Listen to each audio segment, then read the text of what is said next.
Hi, this is John Kannin, the attorney. I'm here to talk to dads who find themselves on the wrong end or in a divorce lawsuit, finding themselves with a order of child support that is not necessarily fair. And if you have such a order, it's most likely not fair. The reason why it's most likely not fair is here in the state of Washington, divorces, and I call divorce what it is, a divorce. It's not a family law case. It's not a family case. You can draw a big circle around that sign at the courthouse that says family court in your local courthouse, because that ain't about no families. That's about breaking up families.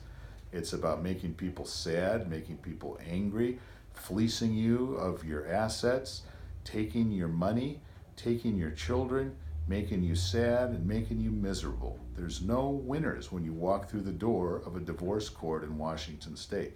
The reason why is it's not even real law.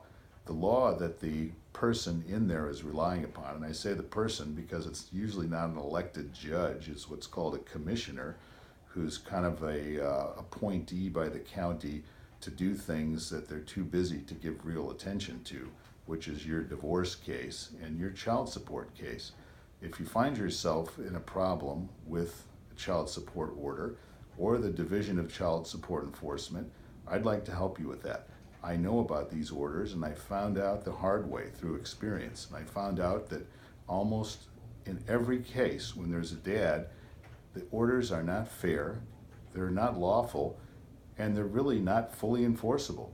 What happens is something gets put on a piece of paper, and the more people who look at it and talk about it and sign on it, the more real it gets. When in fact, when you look closely at what's behind the paper, oftentimes it's not even child support.